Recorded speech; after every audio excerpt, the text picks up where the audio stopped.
I'm Stephanie. And I'm Rachel, and this is Neurodivergent Voices, the podcast amplifying the voices and lived experience of the neurodivergent community. We're licensed occupational therapists who specialize in the brain and are neurodivergent ourselves. Join us every so often in this podcast that is for you and by you, the neurodivergent community. If you're interested in learning more about neurodiversity and joining a vibrant community of neuro-inclusive adults, head to our website, divergecommunity.com. Interested in an interview? Email divergecs@gmail.com to get it scheduled. Let's get to it. In this episode, you're going to hear from Ican. Ican is a self-proclaimed Swedish science nerd with pathological demand avoidance, autism and AuDHD, alexithymia, and RSD. She's committed most of her adult life to researching neurodiversity and is now a strong educator and advocate online. Listen in. All right. Are you ready? I am ready as I can be. Absolutely.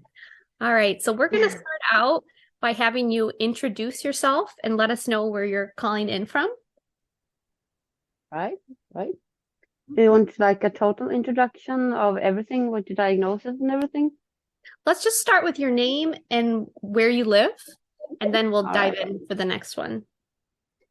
Well, my name is Ican, but everyone abroad calls me Ican, and that's great. So you can do that if you want. And I'm calling in from Sweden.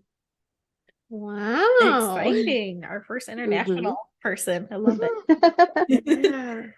Well, your English is very good. Whereabouts in Sweden are you calling from? At the very bottom. The bottom. Very bottom. The very, very bottom of Sweden. Very close to Denmark. Ooh. I think I told you before, but one of my good friends lives in Stockholm. So we're always on that 6-hour lapse, I guess. Oh, no, this is a very small village. We are like 200 or 300 people here. I'm on the countryside of Sweden. Oh, nice.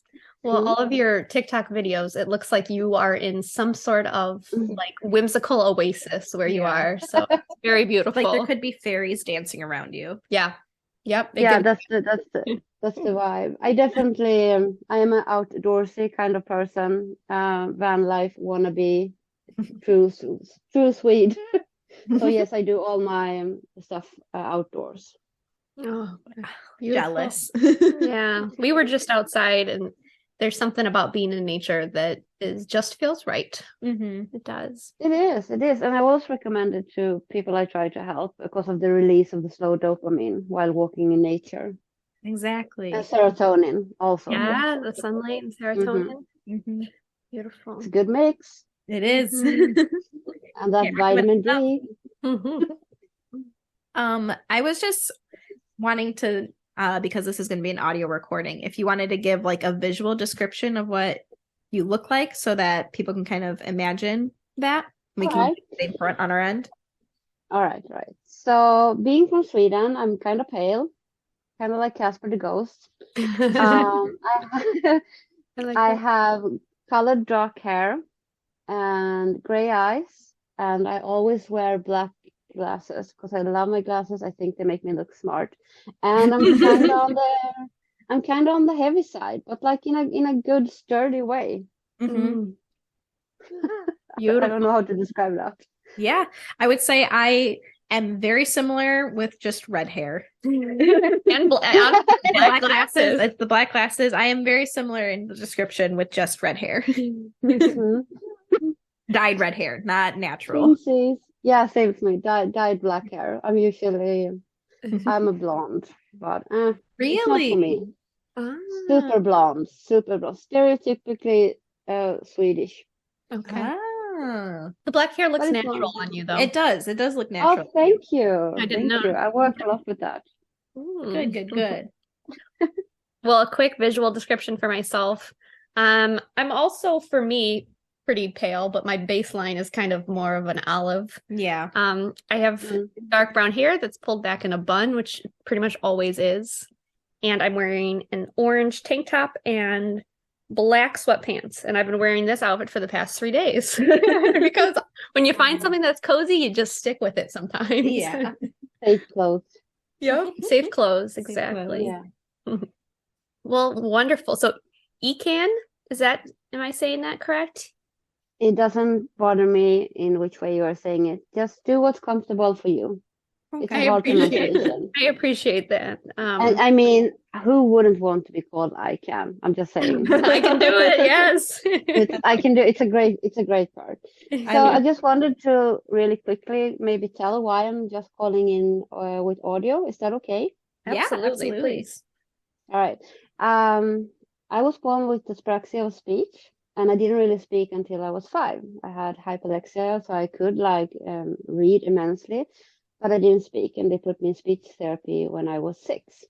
I still do stutter and jumble and fumble a lot if I feel that I'm not in control. So when I'm on camera in a new situation, I lose that control and I start to stutter even more.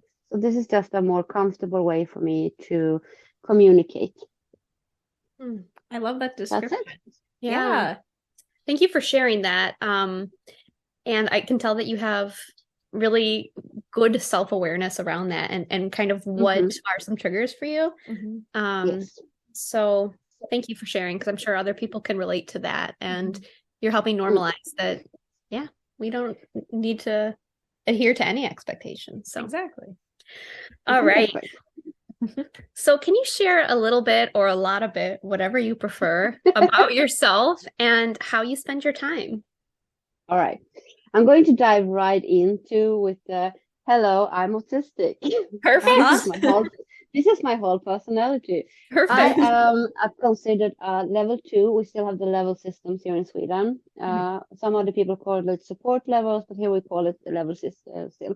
Level 2, PDH, autistic person with ADHD combined form. I have alexithymia and RSD. What I do is that I actually work with other people that are like on the spectrum or bipolar or have borderline.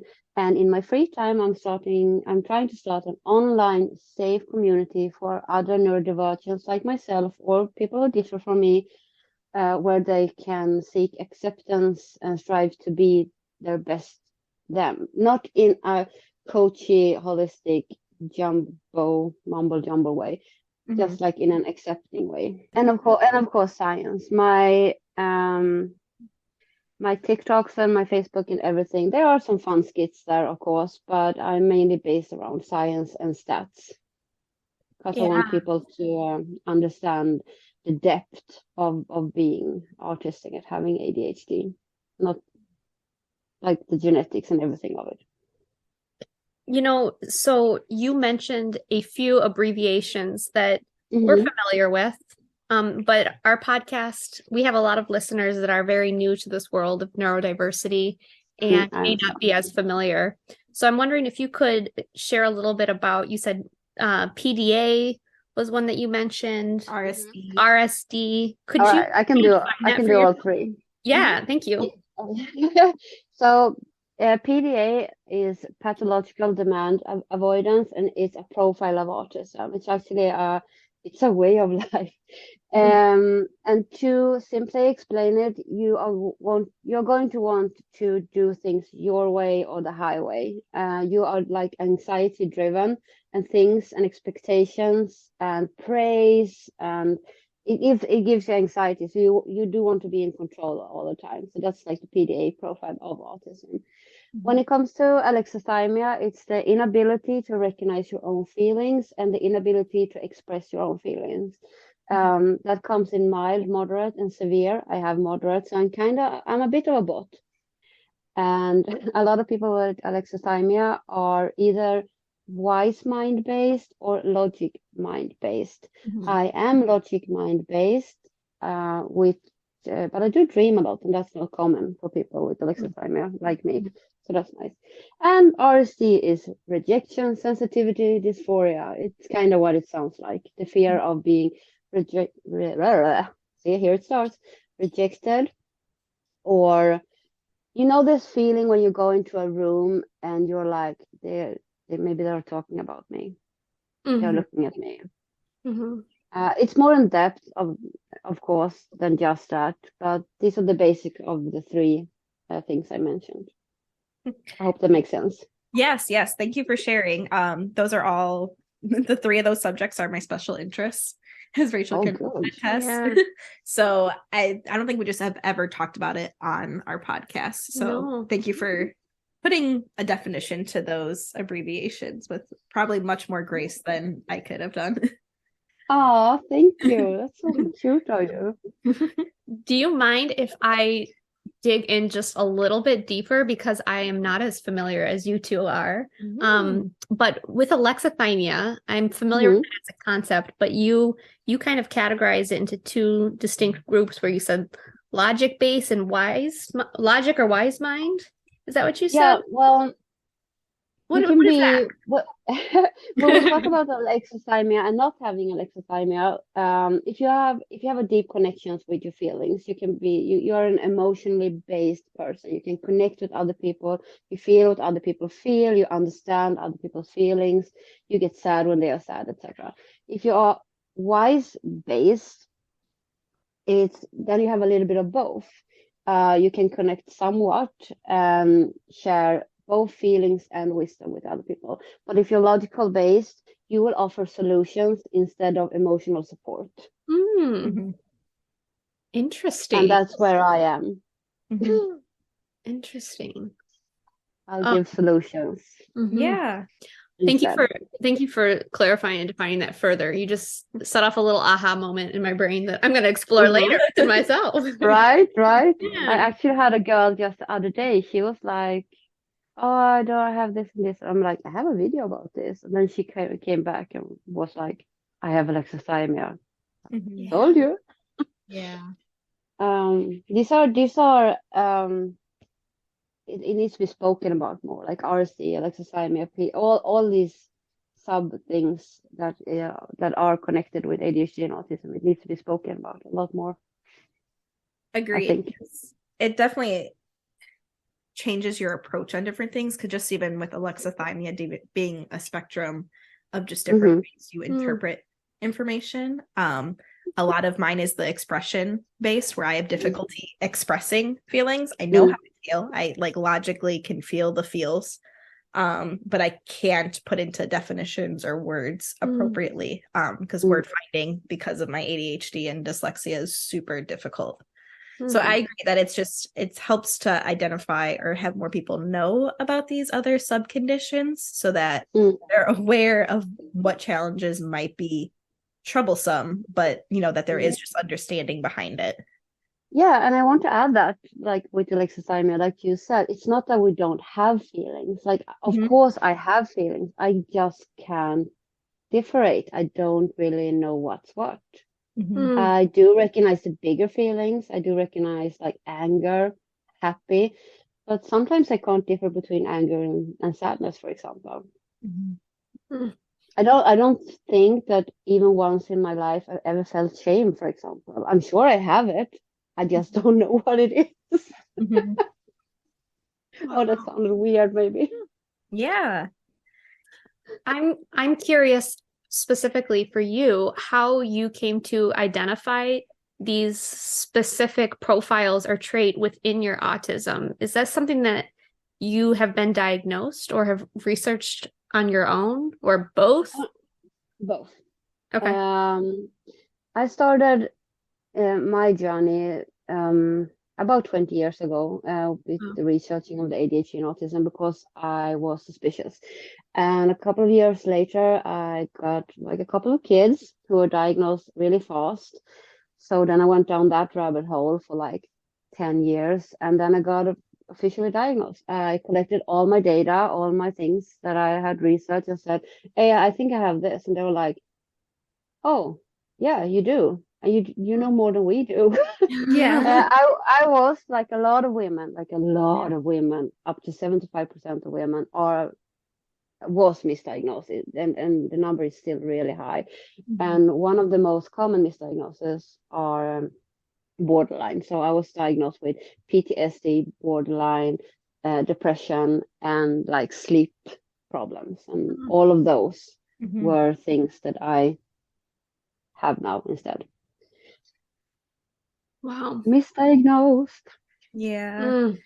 I wish in general the medical system was just more aware, especially for females, as you're aware. I mean, Yes. weren't part of the research in the beginning. So Hmm.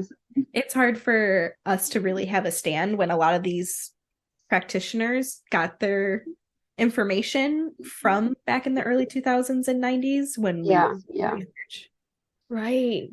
I think I went into the doctor's office, and I was like, I know there's bias here. I know that the research and the tests are based on white young males, and I'm not having it. You have to hear me out.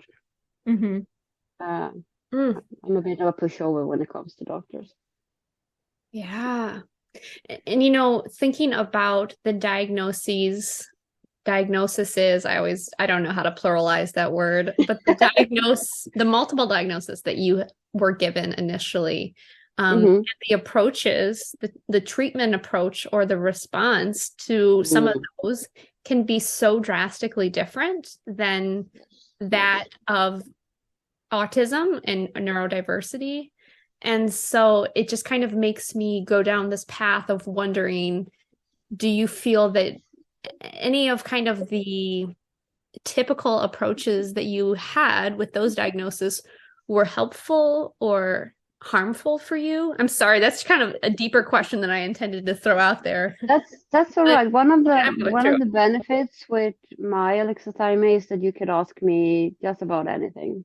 it. Uh, Okay. yes, I found a couple of things actually kind of harmful. I did go to cognitive behavior therapy because that is a really common one, right? They Right? throw that at you for everything. And that actually enforced my masking a lot because Yeah. it taught me how to act in situations, how to like properly act in situations, Yeah. how to control myself in a masking way, and also the medication because they did throw a lot of medication on me, Hmm. sleeping pills and antidepressants and anti-anxiety medication. And as you probably know, a lot of us who are neurodivergent, we have a much, much higher risk to get addicted to these things because it's an easy way. It's an easy way out to Yeah. fall asleep. It's an easy way to not have all these jumbled feelings or over sensations in your body. So both of those things I think were like extremely harmful actually. So no, I wouldn't say I have experienced a lot of good tips and tricks with the misdiagnosis. I would say no. I do know though, I have a relative who was misdiagnosed with bipolar, and she was actually given a medication who raised both the noradrenaline, the serotonin, and the dopamine in the brain, kind of like ADHD medication does. So Mhm. it kind of helped her anyway. Mm. Um, but Right. it's a no from me. Yeah. Yeah, it's a no. So, I have no medications today at all. yeah. So what do you or what have you um used to how do I want to frame this question? What therapy or mindset change or lifestyle changes have enabled you to get to the point where you are now that you're not on medications, you are solidly identifying with a specific identity? Mm, mm. That's also a big loaded question I'm throwing on you. But as someone, Oh Big questions today, I Rachel. know it's kind of cool, but like I just feel like she can take them and she's giving such thoughtful responses. So like I'm like, I want to know because I'm someone who I don't think I'm not necessarily misdiagnosed, but diagnoses have been missed. And I have been also thrown onto Mm, medications and various therapies and responses that I'm learning now may not have helped or may have even harmed me. mm. And so I'm looking for, I guess, some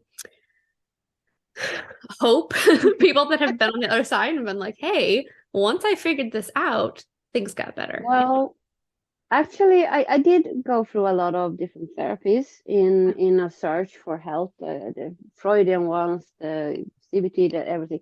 But what helped me in the end was a combination of a lot of biological and scientific research, right? A lot of research behind how we work biologically, what affects the brain, the raised blood sugar levels, the raised bacteria in the stomach.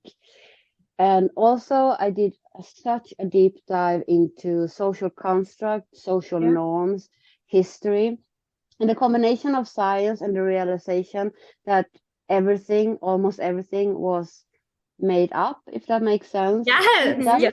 Yeah. That's the thing that actually helped me. I was like, okay, there's science that actually points out that we used to have a place in the world, like a real place.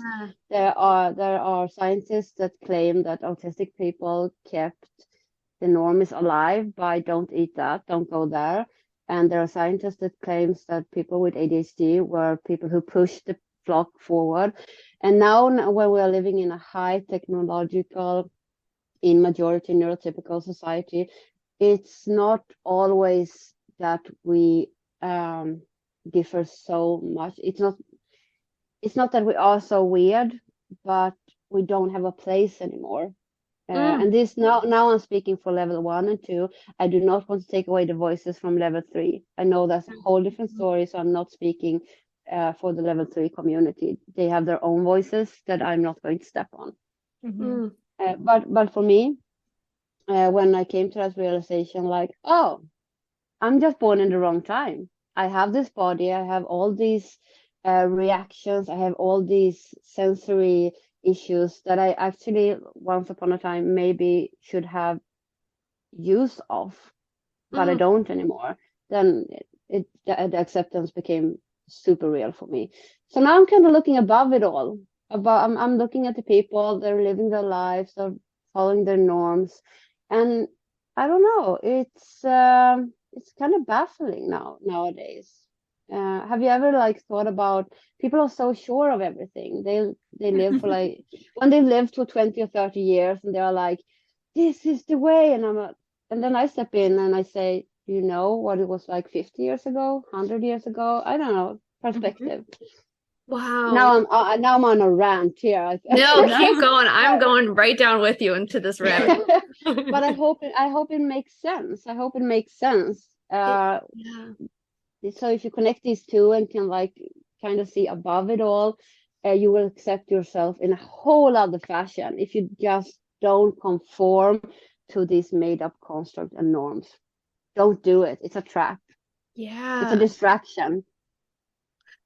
You know, that it's really powerful, because typically when we're thinking about mental health or our state of well-being, we think about what treatment can we do to fit into the society more, to have these symptoms not impact our ability to be successful in our job, in our society, right? But when you take a step back and really focus on strengths that we as autistic folks have, and our ability to rationalize, to take and use information and to kind of harness these greater understandings from that, we're able to see that like the only true reason that we as, I appreciate your distinction between the levels, so that I and that you experience is secondary to trying to fit a mold that I was not made to fit, right? Trying to fit into a society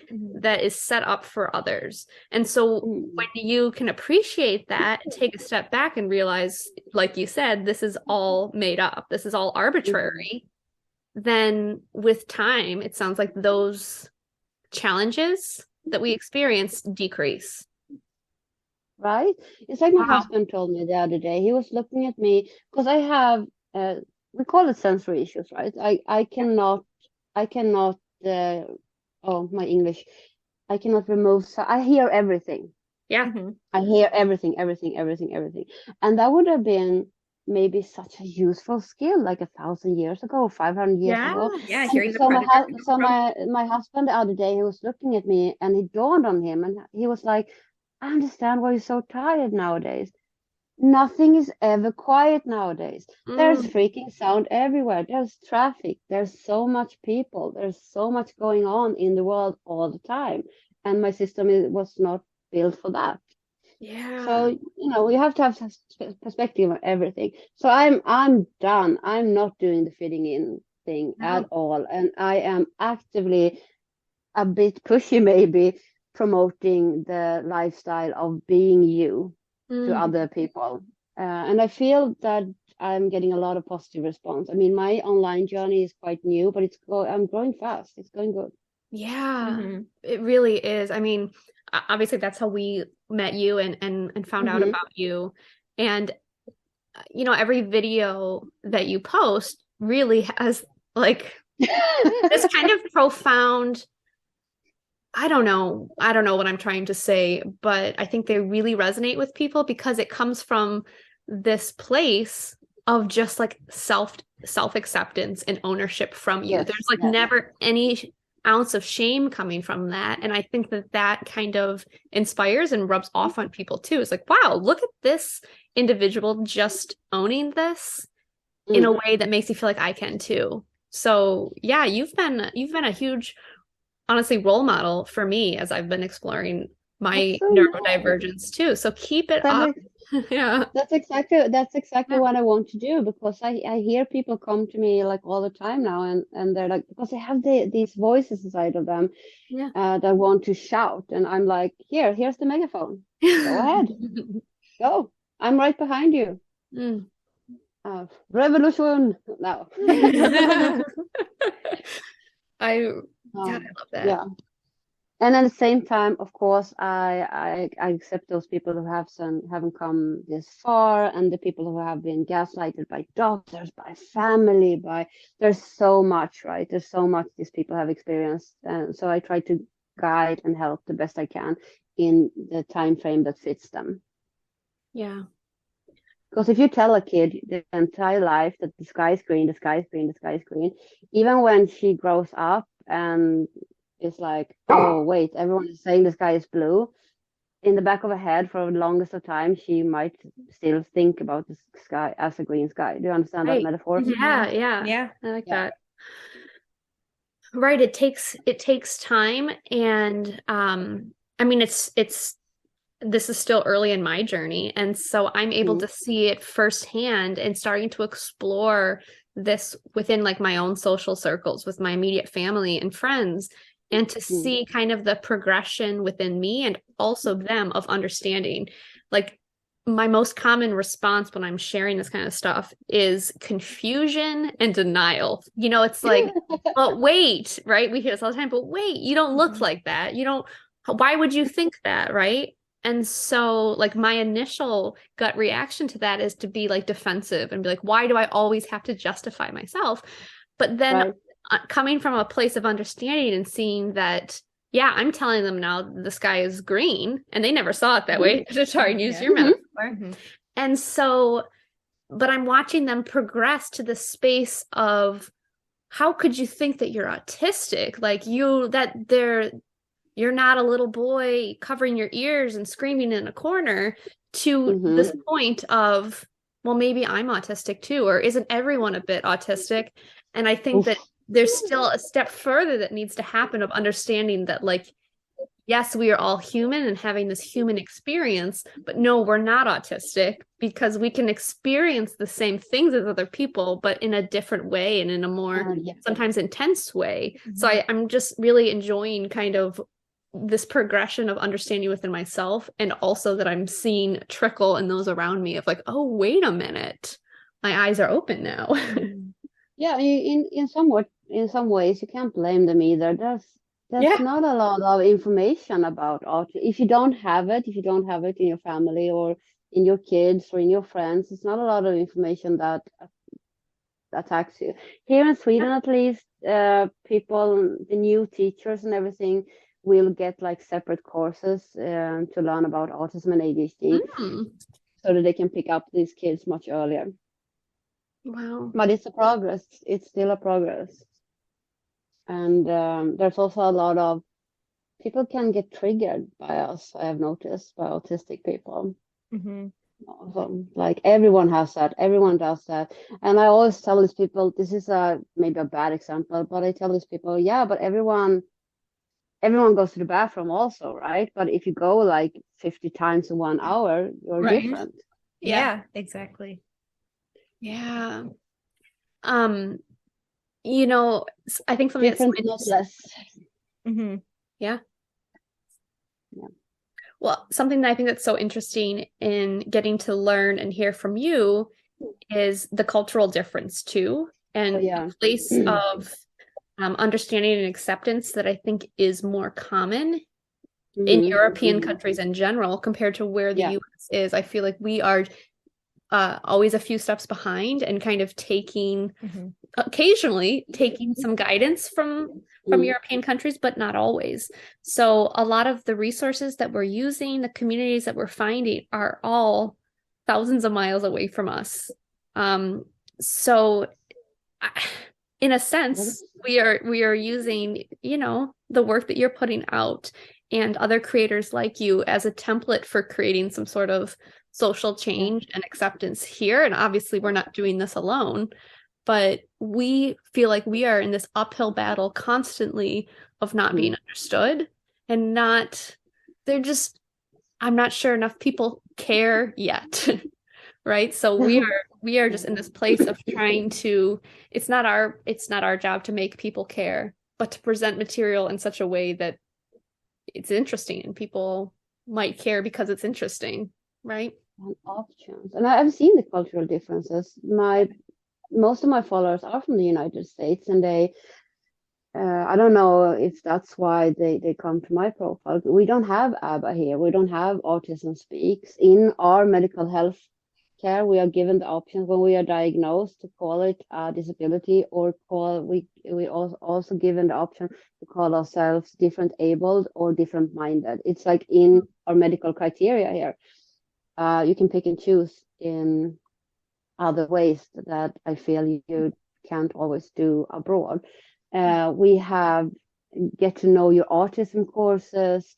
We have like group therapy. It's not cognitive behavior therapy. It's just like when my kid got diagnosed, he was offered get to know your autism therapy, get to know your impulse therapy, and he was offered like, do you want to sit in a group with other autistic kids and talk together and like start a community? So we have stuff like that instead, but no ABBA, no Autism Speak, no holistic crap. Sorry, that's a trigger for me. That's a trigger for me when people come like, let's metal detox. I made a whole video about that, how dangerous it is with metal detox. And yeah, so sorry. Okay. No, I feel that I'm also a pediatric therapist, and just hearing parents sometimes go, well, I'm just going to give my kids some active charcoal. Do you think this will end and it's just baffling. Like, why? What did you just say? Why? Just don't.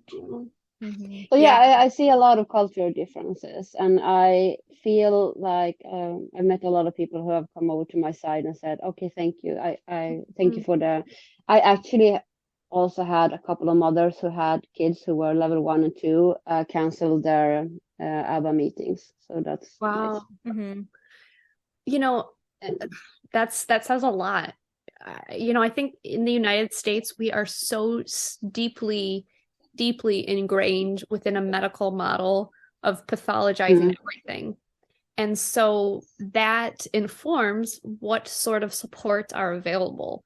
So for so long, and still we have so much research funding going to finding cures, to finding nutritional supplements and different ways, and so little of just understanding community adaptation, modification.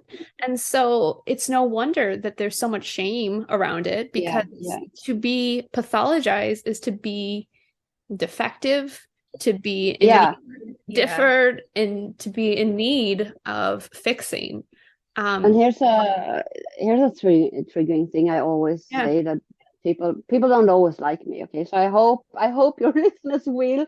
I know I can be a bit much, but when people are throwing all this money into research into cure autism and cure ADHD and everything, I tell them, like, look at the state of the world today. the world is run in majority by more or less neurotypicals. Yeah. Why are we the problem?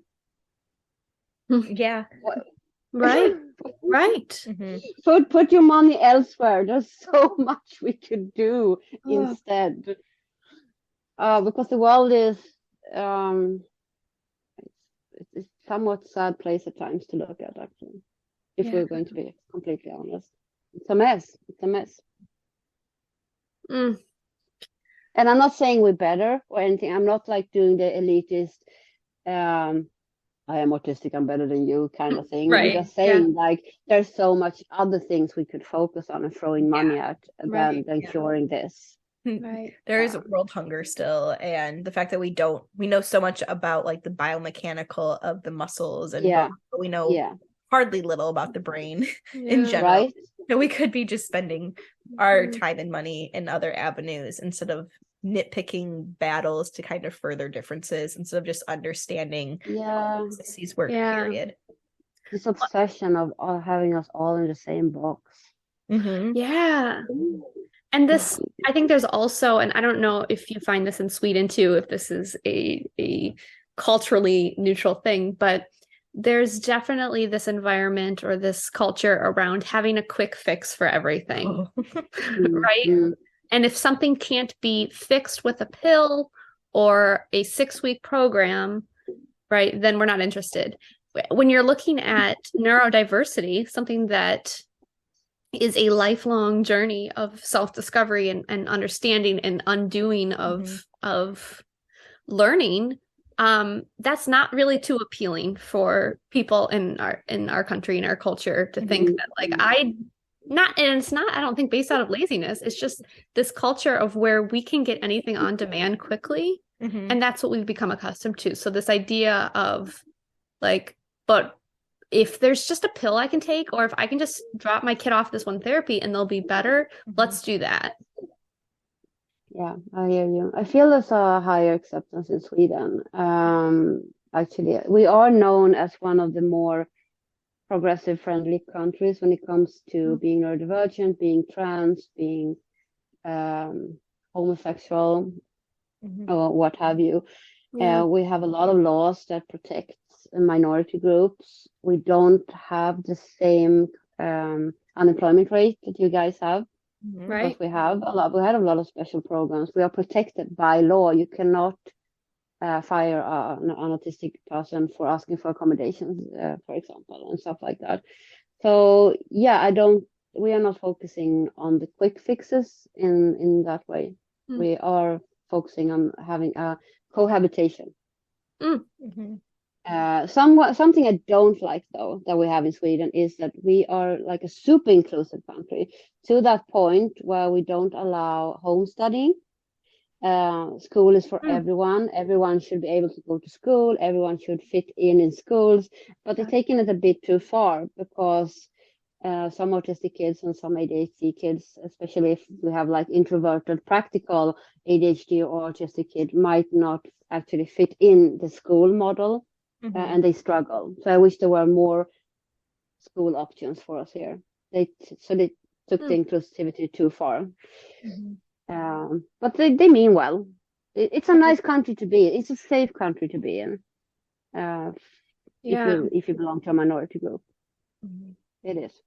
You know, that I guess is something that is both good and bad about being in like a free market country like we are, and that we can do pretty much whatever the heck we want, but that also means that there's not a lot of support and oversight for minority groups. Anyway, I don't have much to say about that. I don't have a formulated thought, but I was just thinking about that. I'm like, that's something good. I guess there's a little bit more ability to individualize, but there's not really the culture or the value placed to really make much of that. It's just kind of like, oh, it's there, you can, but good luck. It's a progress. Yeah, if you have the select few that have the resources to do that. Yeah, it comes from a sense of privilege that a lot of people don't necessarily have, Yeah. especially how the state of the world is at the moment. Yeah, absolutely. Wow, we didn't actually ask any of the questions that we had. Oh, I'm sorry. No, but you know what? You answered literally all of them, even though we didn't explicitly ask them. But I do want to explicitly ask this one because I think it's really important to highlight. So our third question was, what are some of your strengths or things that you like about yourself? And I've heard some indirect things, but I want you to really think about that and share. I'm smiling so big because I guess I don't think I'm a very modest person. Sorry. I like the sensory issues. I actually in somewhat kind of like. I can, what's that English word for that? When you can't, no, I can't find that. When you're not able to filter out things, you can also always pick up on things, and that can be a great strength in like social communities, in the workplace, when you're helping others. I do like that I have a pattern-based brain. If you want information or solutions, I can help you really fast, really fast. People call me the librarian, or they call me Google 2.0. So that's nice. I feel the alexithymia is a strength. People tend to pity me and they're like, "Oh, you don't feel as much." And I'm like, "No, but I can actually in some ways help people more than people that are emotionally connected, because I won't go down that rabbit hole with you. I will stand there with you. I will be strong in a crisis, and I will be like a brick wall that you can lean on, right? You know what I mean? So that is some of the strengths, I guess. Thinking outside of the box, inside the box, outside the box. That's a good thing. Oh, I have a whole list. Oh God, I love that. It's I'm like, oh, I'm so great. No, you really are, and it's so good to hear a voice of someone who does think highly of themselves, because usually when especially people are trying to find their identity, it comes from, like, we go to the doctors because it comes from this almost negative place of, why can't I do this? Why is this really difficult for me? Right. The fact that you literally have a list of, I can do all really cool freaking things. Yeah, I'm trying to I don't like the word superpower, right? Because I feel that has been done to death. I hate it. But I do like taking my traits and looking at them and like, how can I use this in the best way? What can I do with this? And I feel the gaslighting starts at home and, like you said, in the doctor's office, because it's always this, what are you going to remove? And I am more like, no, what am I going to improve, or what am I going to do with it? There's no removing here, because I can't. That would just tire me out. Autistic burnout is a real thing. And the more you struggle with not being you, the more tired you will get. And I'm tired of being tired. I had enough. I love that. Tired of being tired. I love that so much. Yeah. Man. Yeah, like for example, I can't sleep. A lot of us can't sleep. Melatonin, what is that? I don't know. So I got a nighttime job. Oh, there you go. I work nights. I know this is not easy for everyone, right? But do the best you can. Do the best you can with the things you have, and don't let people tell you otherwise. If you, for yourself, want to say, like, I don't like this about myself, or I can't do this, I found that this is a struggle, that is fine. But don't let other people tell that to you, if you get what I mean. Wow. This has been amazing. It really has exceeded all expectations. I don't even know what we were signing ourselves up for when we never know, Rachel. Way back when we scheduled this with you, and we didn't even really have a podcast at that point. So to have this kind of interview is really very powerful, and I'm very grateful for your time and your expertise and your grace with it all. Oh, thank you. I'm very grateful for you, and thank you for inviting me. Of course. I feel like I'm going to pull a Rachel, but is there any last minute things that you're like, I just really have to tell people or want people to know about? I don't know. There's so much things. Yeah, No, I don't think so. I think I covered a lot, but I just want to tell the community out there, our community. Mm-hmm. I have a safe space. My DMs are always open for everyone. I'm awake like most of the times. If you need anything, if you have any questions, if you just need a friend or someone that will listen to you, need advice, solutions, or I don't know, genetics, Yeah. just come around and ask me. I will be there. I will do this journey with you if you want to. Thank you for providing a safe space for people. Do you mind sharing your tag then for people to come find you? Oh yeah, I'm on TikTok. I'm Ican's Neuro Creations, and on all other platforms, I'm just Ican's Creations. That's it.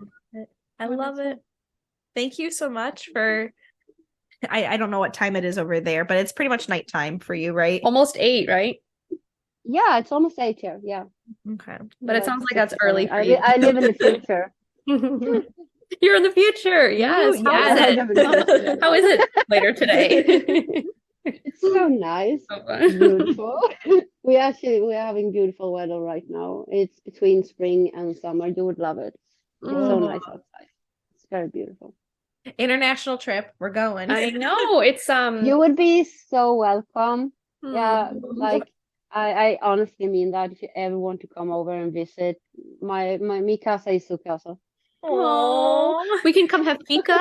Yeah. I know about Yes. fika and Yes. summer solstice. Yep. Oh, I love that. I love that. That's so great. Yeah, I have a lot of fika. Good. We like fika too. We just don't call it that. It's not as, but we love I know. Such a big thing here. it. Is there anything more you wanted to ask before we go? I think we could go on for 7 hours, and maybe that just means we have to do Have another one later on. podcast Yep. where we talk about another specific thing. That would be fun. An info dump session, That would because be I know really you fun. have all the neuroscience background too, which we can go in. Yeah. Yeah, I'd love that. True, that's true. Well, this has been super fun. Yeah. And thank you again for accommodating my non-camera needs. Of you're course. good. Thank you for advocating. And we will see you on TikTok very soon. Yeah. Yeah. Okay. Thank you so much. Yeah, thank you so much. Have a good one. You too. Bye. Bye-bye. Bye.